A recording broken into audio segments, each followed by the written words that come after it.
Okay, time for another build. So today on the table I have something a little bit different. Now, two things that are different here. Obviously, the subject matter. Also, this kit is from Hasegawa, this Toyota MR2. I don't know if maybe years and years ago I might have built a Hasegawa kit before, but um, obviously this one is a Hasegawa kit.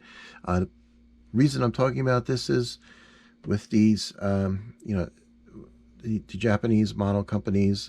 If you've watched some of my the two Gundam build videos I've done with the kits from Bandai, the molding is always great. Detail is great. So even though I don't remember whether or not I've built one from Hasegawa, I had no problem picking up this kit. Now, why this kit? Well, it just so happens. Way back in the late 80s, Toyota came out with this MR2. It was a mid-engine, two-seat sports car here, as pretty evident from the styling. And certainly the more angular shape dates it to that era. However, when my brother graduated college, this was his dream car at the moment, and he had himself a black MR2. Now, the MR2 wasn't around for all that long, particularly not in this styling. The car went away, and Toyota never brought it back, at least not in the States here. I don't want to speak about the Japanese market, but I was doing a little model browsing one day, and lo and behold, it popped up on the awareness horizon, and I thought, I got to get this thing. I got to build it for him. So,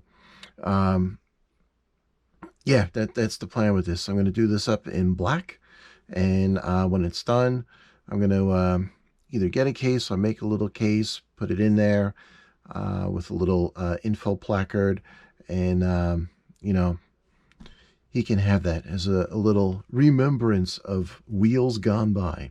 So I, however, do not remember 100% if he had the T-bar roof. I know his was not supercharged, but you know what?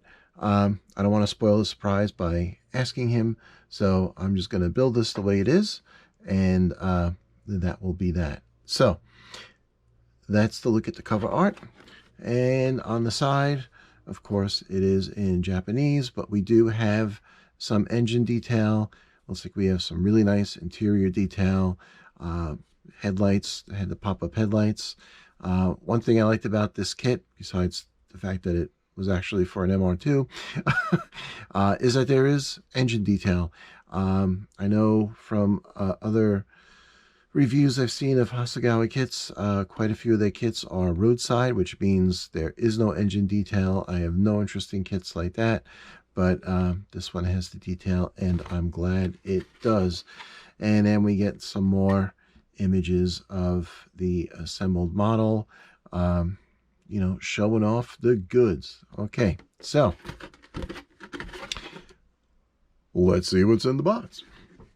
All right, so we'll start off with some tires. Now, of course, we get 4, and we get some poly caps to hold them on. But just to show you the tire, it does have a real nice tread pattern on there. Even though they are not branded, it is a nice looking tire. It's solid, but it has a nice feel to it. So that looks good. We have our clear parts, and I don't want to take them out of the bag because I don't want them to get scratched because they are crystal clear, and you can see even in the bag looking through there, there's not a single ripple, distortion, nothing. That looks really nice. Also in this bag we have our decals, and we have instrument gauge decals, which is always a big plus. We even get the pinstriping as decals. And then you will notice this little sheet right here. Now what these are paint masks. You put that on the glass and it just leaves the weather stripping detail exposed so that you can airbrush that, or really it's meant for airbrushing. You can airbrush that, remove the mask, and then you have a perfect window detail, providing you have a good seal of the mask. I think this is a really neat idea because sometimes doing molding can be a little bit of a touchy job to do. Any little shake in your hand and it will not look so great. But I have not done this with a mask before, so hey, I'm going to give it a shot. They give it with the kit, so why not give it a go? Next up, we have our MR2 body. And you can see there's a lot of nice body molding in there. Good detail. It was a mid-engine 2C car, so it is not big by any means. And if I take out my VW measuring stick, you can see size-wise, it's comparable to a VW Rabbit. It just seems smaller because of the lower profile of the body, but that is a nicely molded piece. So that is looking good. Now we do get some color molding in this, even though most of this will be painted. We have some really nice looking seats here. Front, back, headrest. We get 2 of those.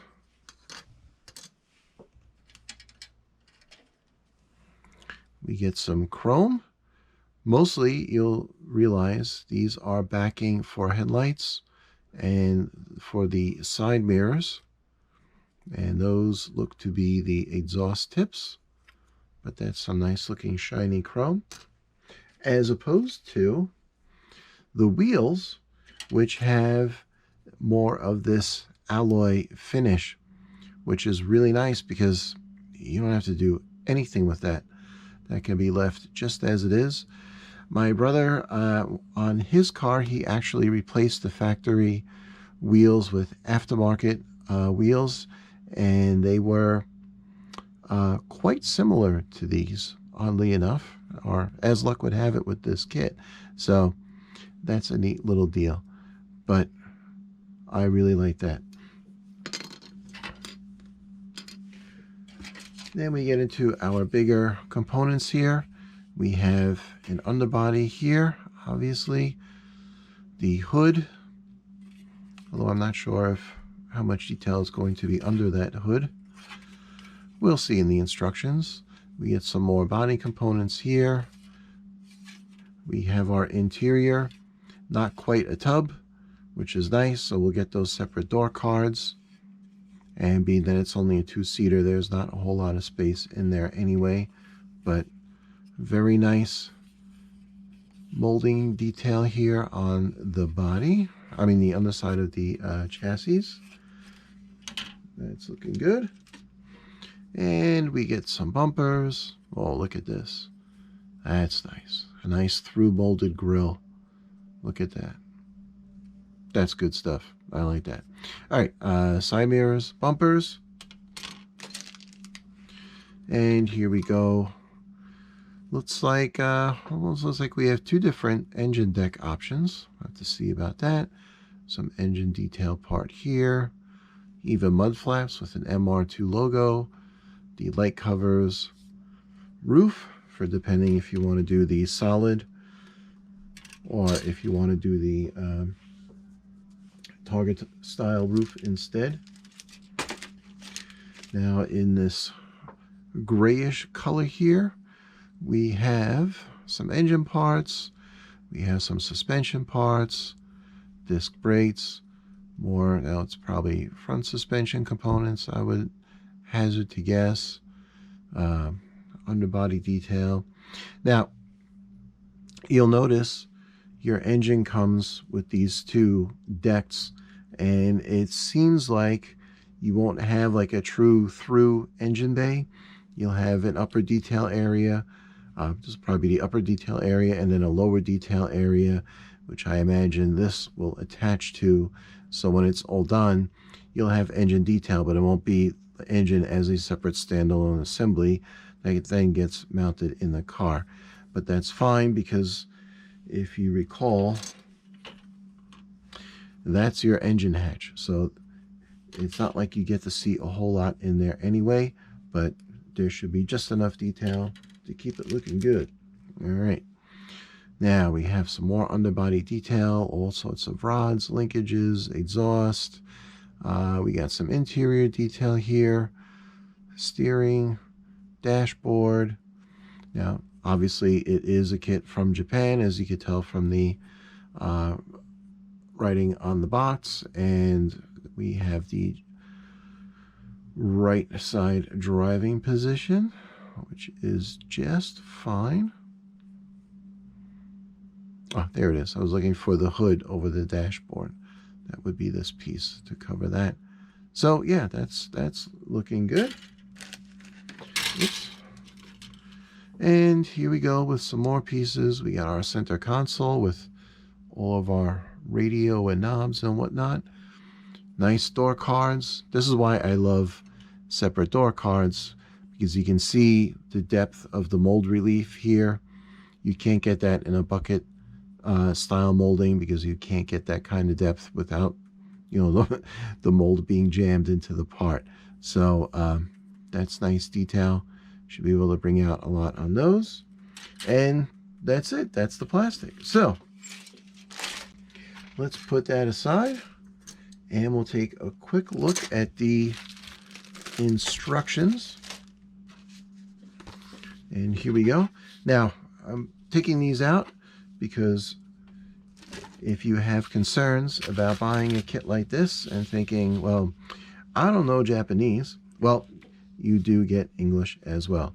And what's particularly nice here is they do give you some information about the car, design, and whatnot, which is really neat. So if you buy the car strictly because you think it's a neat looking machine, you can learn about it too right from your kit. Look at that. Now, opening it up, we have a fan fold type of instruction book. We do get a sprue map.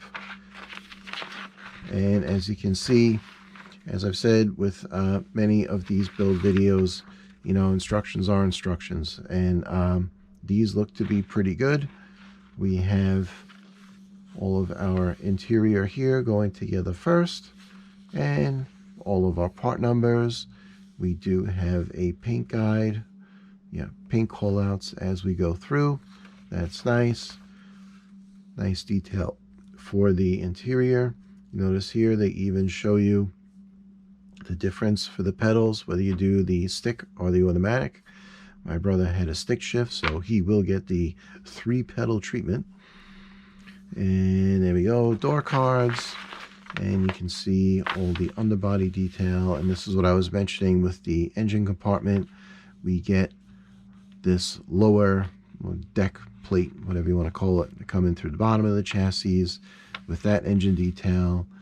Our suspension setup. Moving right along. And then the front suspension. And, oh yeah, look, it seems we will have some detail. Oh, I'm sorry. I was looking at the car backwards. All right, so we have some detail for the front, but not a whole lot. So that hood is probably meant to be cemented in there. Yeah, because there is the front radiator, which goes in, but the rest of that will be left without detail, as opposed to the rear engine deck that will give you the appearance topside of the engine assembly. Mounting the interior tub. Okay, now this drawing is a little bit crowded here, but looking at it, it does call it all out. They even give you the assembly orders here. Instructions for the window masking to paint that. And moving right through, attaching the body. More windows with the mask alignment.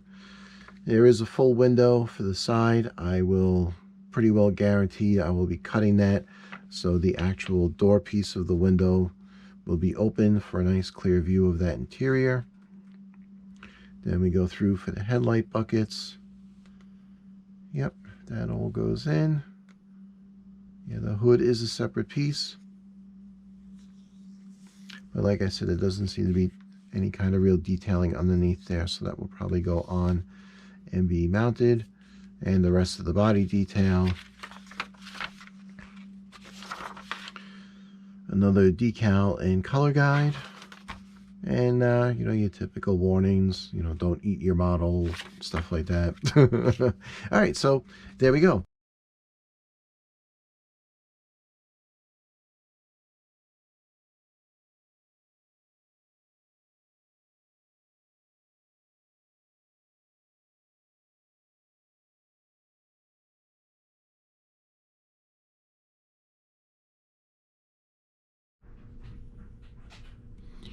Okay, so going to get ready to start doing some color, but I just thought I would make a few comments beforehand, since, as I said, I can't remember if or when I did a Hasegawa kit. I just wanted to comment on a few of the initial impressions working with the kit. Now, first thing, the snow report, as I often do with, you know, the AMT kits, because they tend to be older molds and there's a lot of flash and mold alignment issues. This kit, I have to say, now I'm not going to say that this applies for all Hasegawa kits, but judging from past experience with the Japanese model makers and their attention to the quality and precision of their molds, I think it's a safe assumption to say that this is a pretty well a general comment about their kits. But anyway, in this specific case, there's very little flash cleanup. The molds are beautiful. They're crisp. They're clean. You know, there's always a little thing here or there that you just have to, you know, give a little zoop and it's gone. That's just the reality of the hobby. But otherwise, you know, I looked over the parts and really nothing to talk about. The only thing I did notice, which seems to be a recurrent theme with the parts and the molds on this kit, if you notice, on this sprue we have this little injection tag stuck on this piece, and there are quite a few of those on the parts throughout the kit. Now, I did go ahead and clean off a load of them, but to show you a sprue, I did not really take them off. You can see here, it's better if I put my hand behind. There, and there. Now, the reason I am pointing these out is they're very simple to remove. It's a very minor cleanup, but because they're small, they may be easy to miss. So as you go through your kit, just do be sure to locate all of those and take them off the parts before you paint.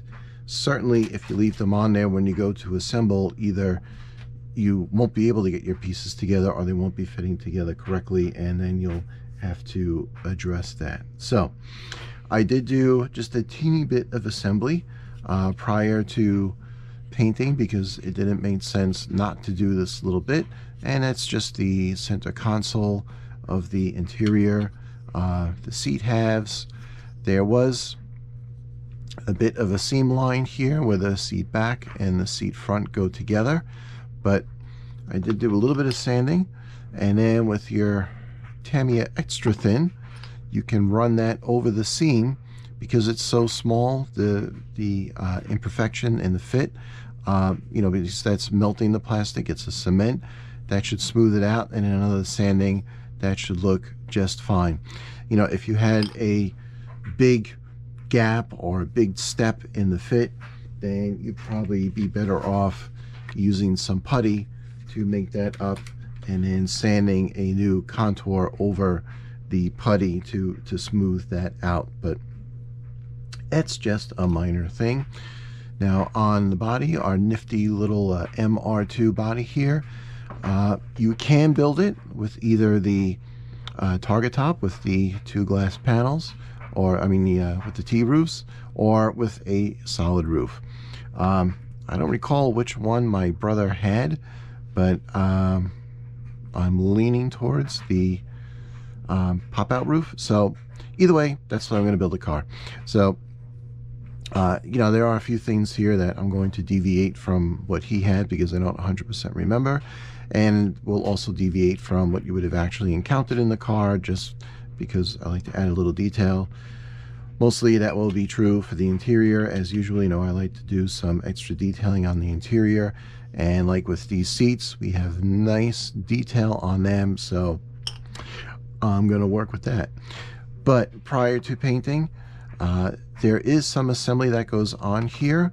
We have the rear framing here for the windshield, this part of the roof as opposed to the full roof, and then a little skirt up front to shelter from the cutouts of the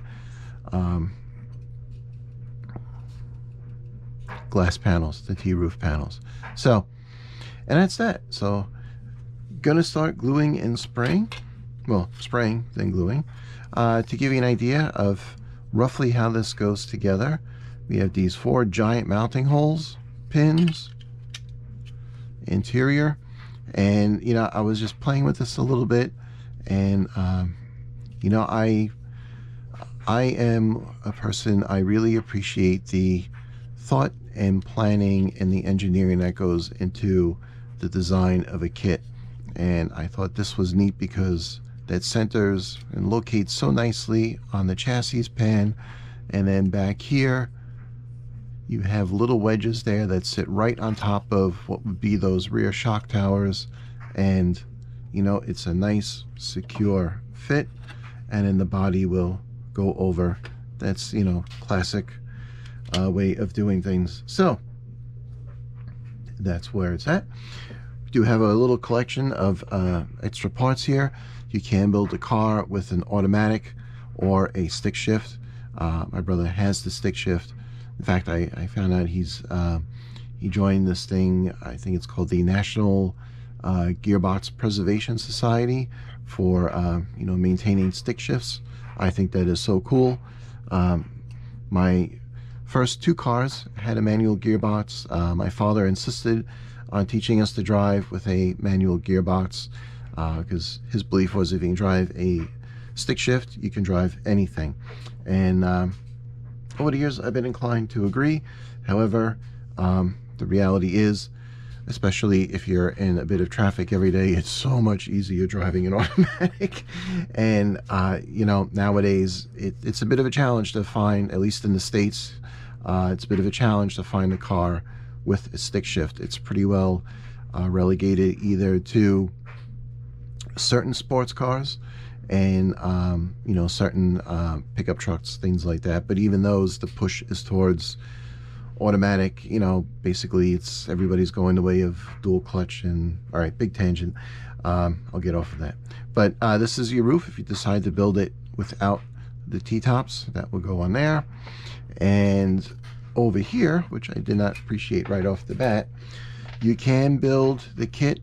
Apparently Toyota did for a while build MR2s with a supercharger option. So this would be your rear deck lid and the supercharger for the option if you so choose. I remember almost to 100% my brother did not have the supercharged version, so I will be doing the standard deck lid and engine build. So, which is just a matter of using that air intake instead of the supercharged. Okay, so here we are back with some color. Now, before I start, if I sound a little out of breath or my voice is a little scratchy, guess what? I got COVID. So, yeah, after 2.5 years of being careful and for vaccinations, you know, it still managed to slip through. And you know what?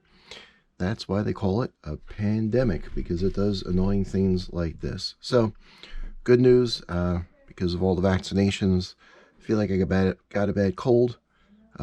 Obviously, my voice, but, you know, no fear of serious illness. So, that is a good thing. All right, now, what has afforded me, though, is a chance to do some work at the table here. And obviously, color. So, let's get down to it before my voice gives out. So, because this is basically a stock car, or a representation of a stock car that I am looking to build, we have a rather simplistic paint scheme, let's call it. You know, more in tune to what you would find on a regular car, which is a lot of black and some metal tones.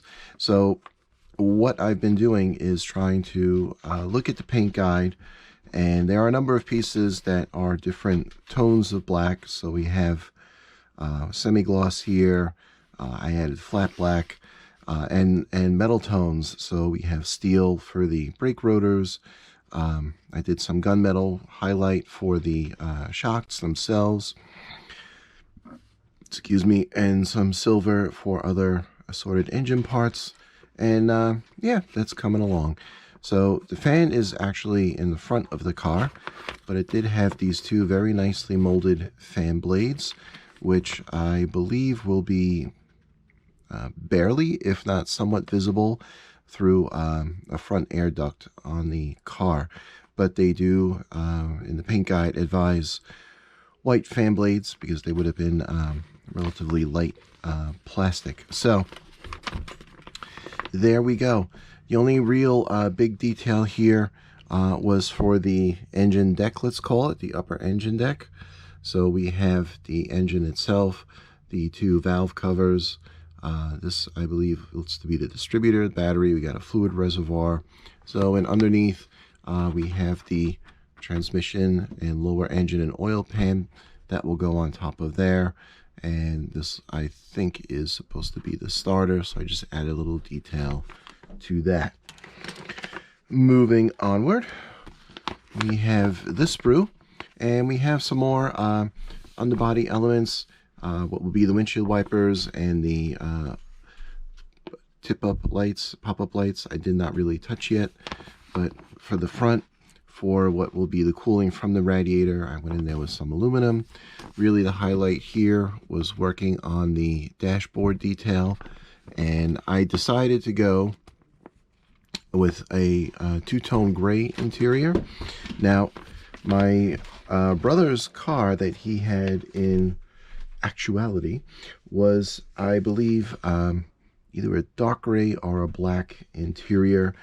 The paint guide suggests that you do. Now, this is really to be built primarily as the supercharged MR2.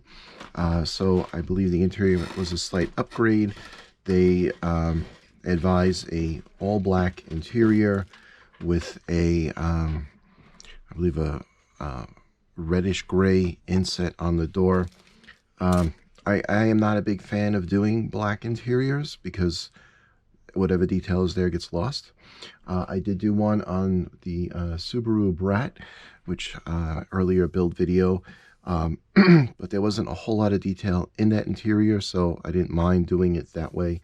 But with this, I decided to go with the two-tone gray and to bring up some detail. Now, I had in the JPEGs before this showing how I worked up to get to the finished products, and here you see the door panels. Last part was to go in with the black marker and do the seams between the colors. Now, you know, sometimes you may look at your interior detail and wonder, oh, you know, where's a good borderline to bring the paints together? And, you know, I don't really worry about that border too much because I can go in with my marker and it doesn't have to be black. If you have a different color marker, you could do that depending on the other interior colors you choose. And then it looks like a border stitch. So not only do you get to add another level of detail, you also hide some of the imperfection in your paintwork. So, and here we have a decal for the radio cluster for the middle of the dashboard. That's really nice. We have some of the control knobs for the side of the dashboard instrument cluster. This is the air intake and air cleaner for the standard dual cam engine. We have our seats, and again with the seats, you know, they had all this nice mold detail for the seam lines, or I should say the meat lines for the different material on the seat. So that was the guide for my painting. And then the black outline, our interior tub, the center console. Now I glued in these two center console pieces because I thought I was going to be doing the interior in black. Then I changed my mind, which I would have preferred not to have these in there because it made the painting a lot easier. But, you know, they're in there and they look just fine. The imperfect areas there because there are pieces going in there to cover that up. Stick shifter, handbrake.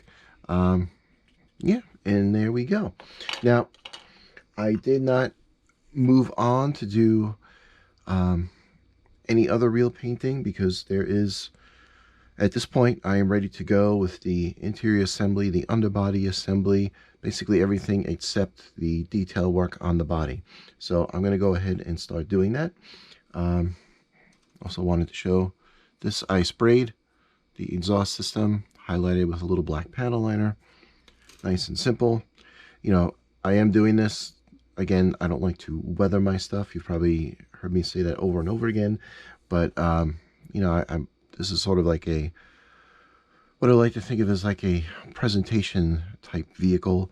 And since I am, you know, going to be handing this over to my brother to do a nice representation, you know, nostalgic representation of the car, why would I weather that and rust it up? So, yeah, no point and no interest to do that.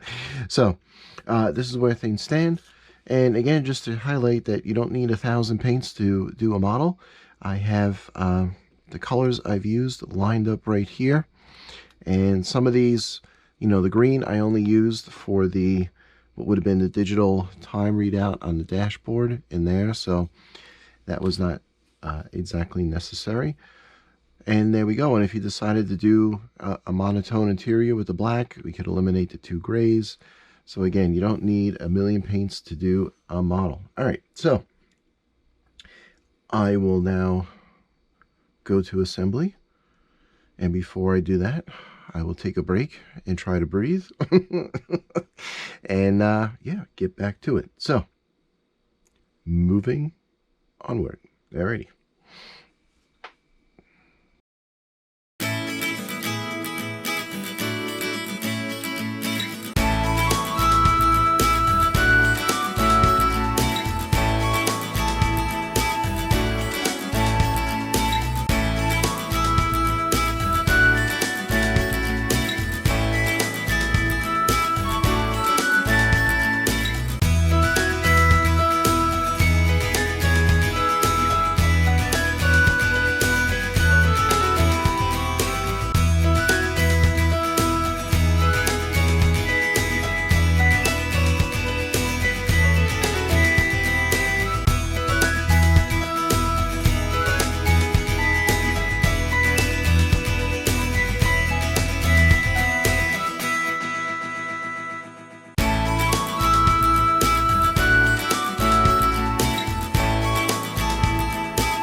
Okay, so back, been doing some building, drinking some water so I can speak with my COVID experience here.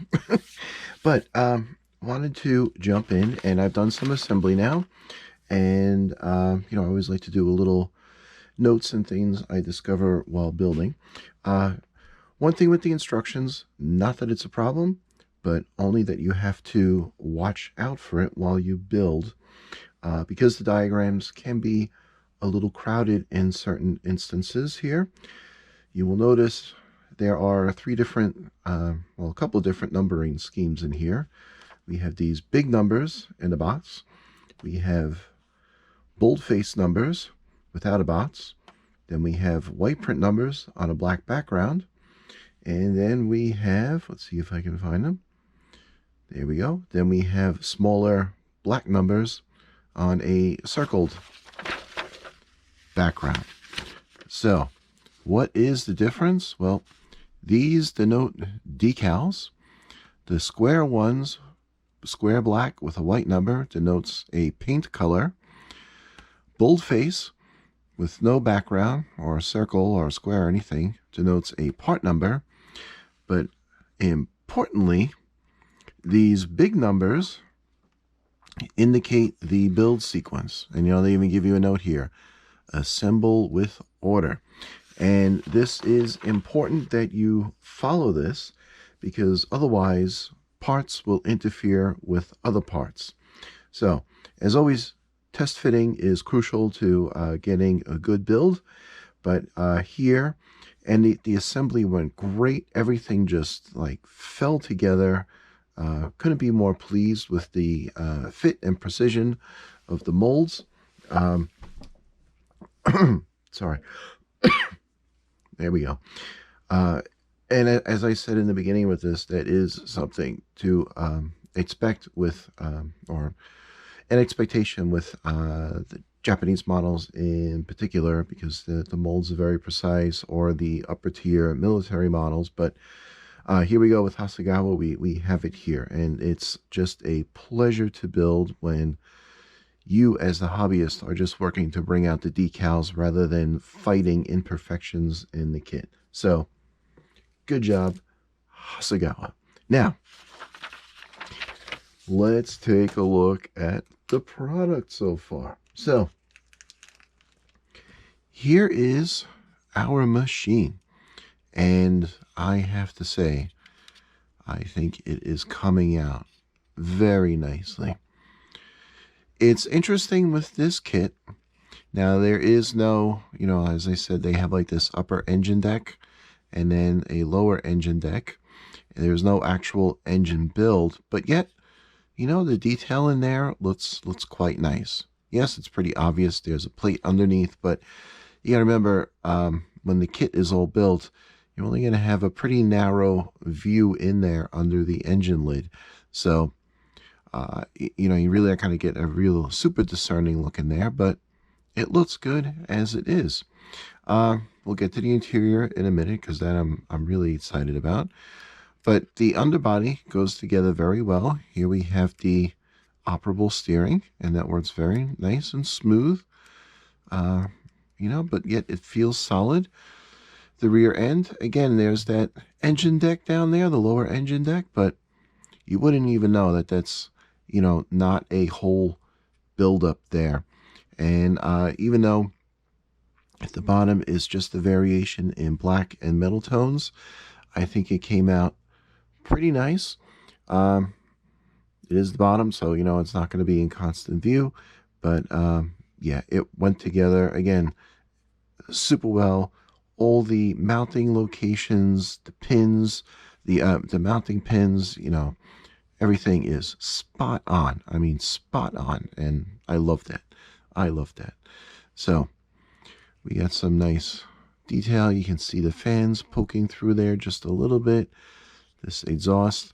One thing I found a little odd, there were these two big posts for the exhaust system to glue down to the chassis plate. So I just painted them flat black so they would blend away. And then in the front, again, we have our fan. Now, for the interior, as you saw in the JPEGs, I tried something I haven't done before, which is to do this flocking to add in carpet texture. Now, I've seen this, and I'm sure if you've been watching some hobby videos, you've probably seen this as well, but I had never given it a try before.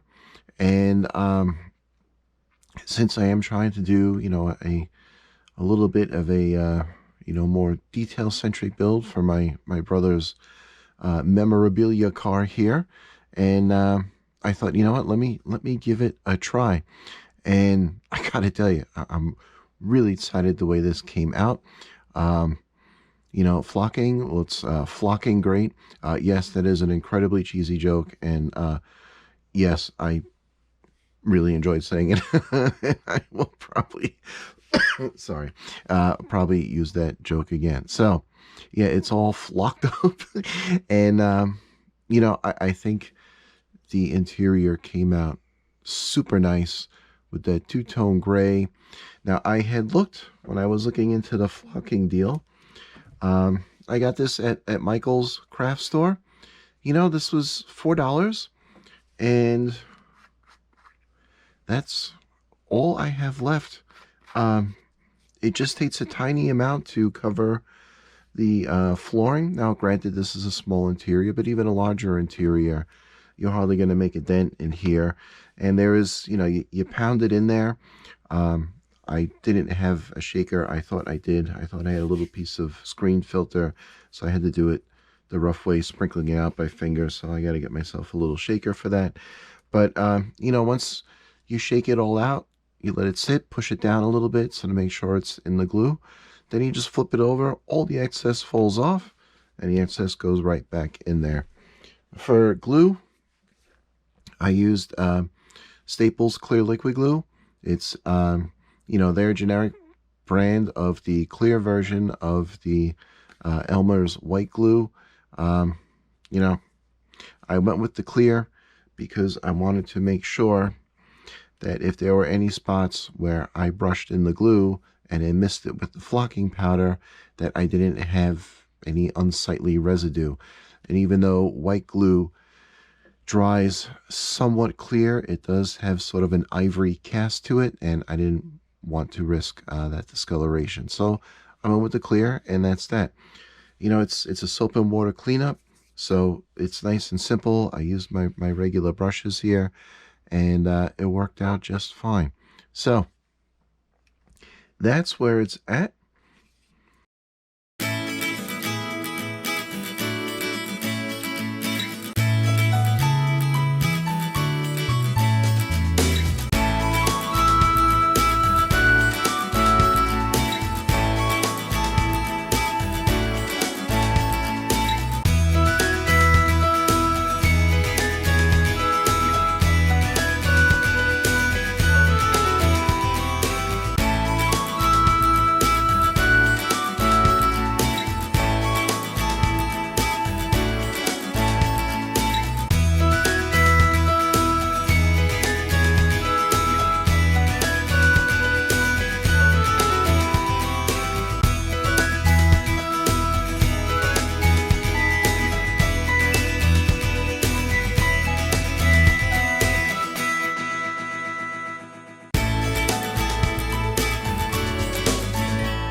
Okay, and back with more assembly on the Hasegawa MR2.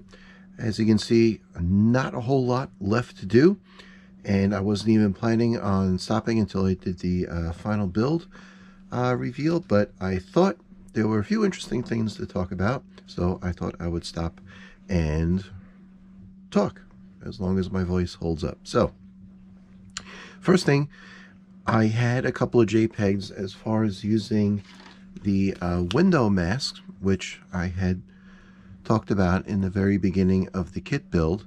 And, I've never used these before, but man, they worked great. I mean, there's not much better you could do with that, trying to do it by hand or with a marker or anything like that. So the mask went on super easy. The only thing with it is when you put it on, as with any masking job, you have to make super sure that around the periphery where you're going to be painted, make sure that is well seated. And since you're using a clear part, you can look from the back side of the clear part and see that you have that good seal of the mask to the clear, so you don't have any paint seepage underneath. In other build videos I've seen, of course, people right away with their airbrushes.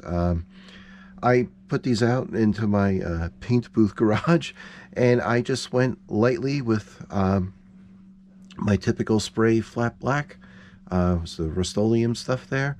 I just kept a good distance, nice and light, until I had the right color saturation, just to be sure that none of it worked its way under the masking. And now when it's done, like this is the T-windows for the roof, now you have the perfect clear. It still has that reflective that looks like, you know, it's the weather sealing underneath the glass, so that's great. Now for these are from the side windows.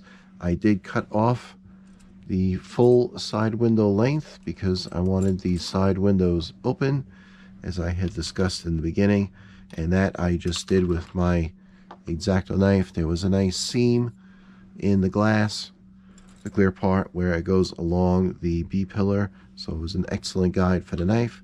Just went back and forth a few times and it cut no problem. Moving on, we have this piece is rather interesting. This is actually a clear part. It's one part for the rear taillights and the rear of the car itself. This is, I thought, an interesting choice by the kit design to do the whole thing in clear. I did the tinting for the brake light, signal light, backup light, all of that. Colored that from the back of the clear. The semi-gloss black I painted on the front and then on the back as a double coat. So now it's thoroughly coated. The car itself, we get these chrome pieces that serve as the backings, and this will go on there, and that is going to look pretty cool.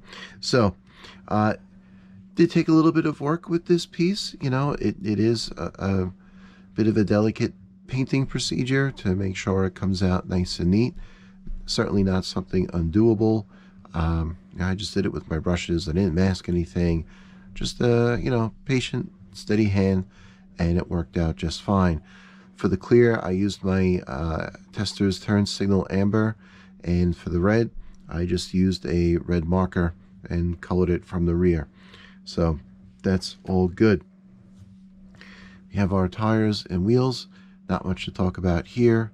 The only thing I did on the wheels was a little black wash around those lug nuts, so they're good. We have our pop-up headlights. Now this, if you decide to build this kit, I want to highlight this is actually a very important piece, because this slides up through the bottom of the car, through the top engine deck, and this is what pops your engine deck open. Now, I'm not going to close it now because I have some touch-up paint on there that's drying, but to close this flat, it really sits secure, and I did have to shave a little off the engine lid here just to get it to go down because it is pretty tight. But if you throw this out thinking it's a piece of your sprue, you will have to make yourself a little piece to go in there and pop that up. Not a big deal, but just something interesting. As far as the rest of the assembly, we have our hood, rear bumper, the spoiler. They just need to be glued on. We have our front bumper and the under fascia there. I already have the signal lights mounted in there. Same thing, painted from reverse. Use my Testors clear part cement to glue that in. We got some windshield wipers, tow hooks. This is just an extra part. License plate. I'm not going to bother with the front license plate. I'm just going to do the back one because we do have this nice MR2 license plate cover, so I will be using that. Mud flaps, exhaust tips, and that's going to be it.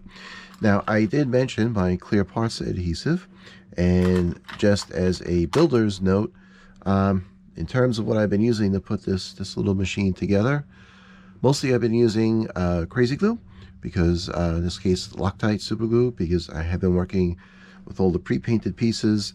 Some of the location areas were rather small, space was tight. I didn't want to be scraping and trying to match glue and having a lot of messy touch-up stuff, so I just used that because that will eat through paint and give you a good bond as long as the paint's not too thick. Tester clear part cement for the lights. We'll be doing it also to mount the rest of the lenses. I used this in only a few spots where nothing was seen, and I wanted need a little working time to get things seated properly. And Tamiya extra thin as a addition to the Loctite, so that I could get a good seam on parts and get a full bond. So the reason I bring that up, it's good to have a number of different adhesives that you can work with, because not everything is a cure-all solution, and you want to have the right tool for the right job. There you go. Now, looking at the car itself, it's going together, and the body just clips on real simple. There are these two tabs that sight into the rear, and then we have two big peg mounts up front. So I didn't even put any glue back there. I just did some of the Loctite super glue up front on those two, because that's a nice solid fit. It slides over, typical car thing. You flare out the sides of the body a little bit, press it down, those go in, and that's it. This is great because the hood's going to be on there. You won't be seeing that.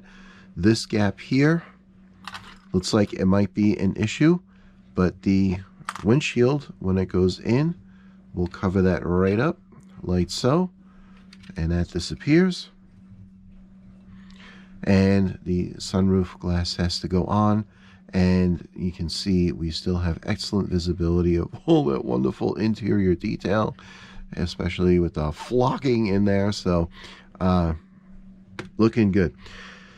I don't have the clear on because I do want to clean it, because in working with it I do have a nice fingerprint file on there, so I will just wipe those. And as far as cleaning, I just use one of these handy dandy eyeglass cleaning cloths. So clean that, and it goes. Final assembly, and that's it. A few decals to put on there, and this one will be all done. So without further delay, I will get moving on that and see you at the final.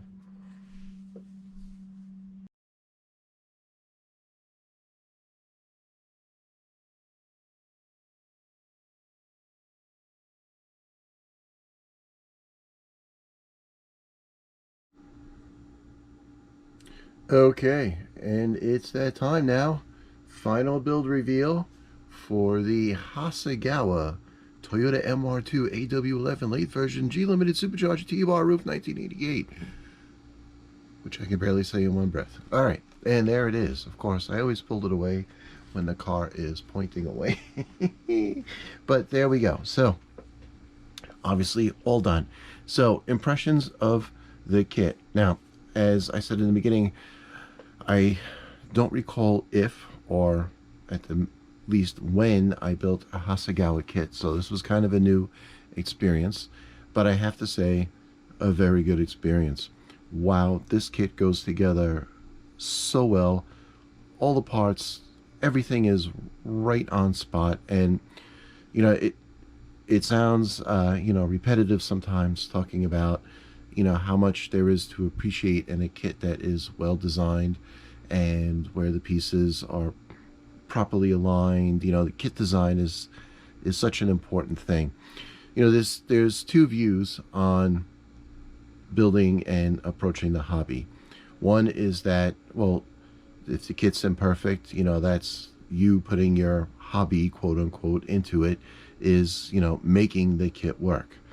And the other side of it is, well, you buy a kit, you're buying a product, and it should be well engineered. And yes, you have to put your work into it to get a final product, but the kit should not be fighting you, is a common term you'll hear, not just from me, but people in the hobby in general. So yeah, you don't want your kit to fight you. Some of the other build videos I've done, I've talked sometimes about running into imprecise fits, warped pieces, pieces that don't align, things like this. None of that here. Everything is, like I said, spot on. And I find when I run into this, it makes it a more enjoyable build experience, for one. And two, I feel that I'm kind of inspired to do more with the kit, because I'm not spending time or perhaps wasting time trying to get the kit to work, period. I'm just going and building through. And now, I look at it and go, oh, well, maybe I can try this or I can try that. In this case, I went and did the flocking, which was, I don't know why, I went and did the flocking to, with the embossing powder to add extra detail to the interior. Now, the model is obviously all in black, and I'm, checking my camera here as this is going around, and black is a tough color to work with in terms of painting, finish coating, and apparently also recording. So, I've made the joke several times that, flat black is the black hole of details. Well, it appears that somewhat of a gloss black is also a black hole of details as well. But, I did the car in this color because this was the way my brother had his. His was black, and, I was trying to capture as much of what I remember the car, 32 years ago or so. I also, oh, more than that, I also was trying to bring in a little bit of extra detailing, most of that in the interior, to highlight what the kit has, to appreciate the detail of the car itself. There we go. So I'm going to let it finish its spin here, and then I'm going to pick it up so we can take a closer look. Before I do that, you will, hopefully this can be appreciated on the video, but you'll notice it seems like a different tone of black. And actually what that is, I did the car in semi-gloss black. That was the spray I used from Tamiya. The reason I did not go straight to a gloss paint to finish was I knew I'd be working with it and assembling it, and I didn't want to ruin the gloss paint with constantly touching in this and that, the other. So I went with the semi-gloss. It's a much more forgiving finish. When it was done, I cleaned it up. I did my clear coating with the Future Floor Polish, 2 coats, and here we are. So now it has basically a almost gloss finish. I do not like to do my kits super shiny, because to me that makes them look almost toy-like. When you see some people when they do these finishes with the compound and the waxing, yes, it's incredible, but to me it I don't know, it doesn't work. It's too much shine for too small a vehicle when you're working in 24th scale. So my opinion, your opinion is yours, other people's are their opinions, but that's the way I like to do it. So now that all of that has been said, I'm going to turn this off, and we can take a closer look at the vehicle. Now, as you can see, I did not build, oh, I got a thread in there. I did not build the supercharged version, so I just went with the simple MR2 moniker on the side. The steering works really nice. The tires go in with poly caps. They are quite stiff, but if you want to go vroom vroom with your car and roll it along, be my guest, but you will have a tough time with this one. I did show it with headlights up. You just have to get a fingernail in there and you can flip them up. They are a little stiff, but they do come up, and the good part about them being a little stiff is that they then stay up. So that is pretty good. And here you can see the back with that clear piece that had to be all painted for the rear detail with the lights. That chrome piece behind it is a nice touch because it gives that reflective character to the lights. We have the underbody, as I've shown before. That's nice under there. You can see here, again, hopefully it's coming out. Yes, there we go. You can probably catch a little bit of that tinting I did on the roof glass there, and like as I said in the JPEG, that was just a simple application of some Tamiya black panel liner. Let it sit for a little bit and then blotted it off with a paper towel so that I did not get pools of the panel liner. Now, as you can see, what I am trying to do is thread the little push rod for the engine deck, and it's extra tight now from the clear coat, and there we go. You can see a little bit of that engine detail in there, hopefully, or not. It is a little tough to coordinate with the camera and the light. There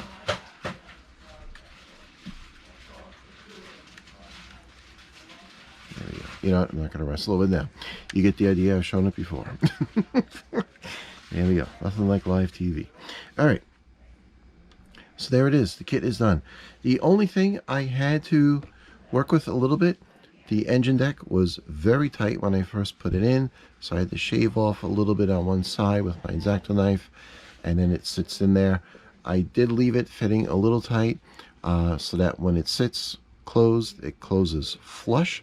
But other than that, like I said, everything went together great. There is one idiosyncrasy with this kit, and it has to do with the wheels. Now, if you look at the kit, you'll notice we have the cuts in the wheels. Rotation would be this way, which means the tip of the teardrop would be going into the wind from the top of the tire. However, on the other side of the car, because the wheels were molded the exact same way, this should have been molded in mirror, because now when this wheel rotates, the point of the teardrop is into the wind instead of the round of the teardrop. Now you may be saying, oh man, you're getting really nitpicky, but it's just something that I found curious, because when I went to mount the wheels, it dawned on me that, hey, I should check if they are directional, these wheels, because of the way they are molded with that teardrop vent, and they're not. They're all four. So depending which side you look at the car, your wheels will be pointing one way or the other. Now, my brother being an engineer, I'm going to see if he notices it. You know, engineers, they are detail-oriented people, as well they should be. I don't think any of us would want to get in a plane, car, train that was designed by an engineer who was not detail-oriented, because it won't work out well. But that is, I bring that up because that is the one thing, the only thing, nothing else that I can say as far as, you know, any type of criticism of the kit. So, good job, Hasegawa. Great build. For a first-time builder, I think this is certainly appropriate.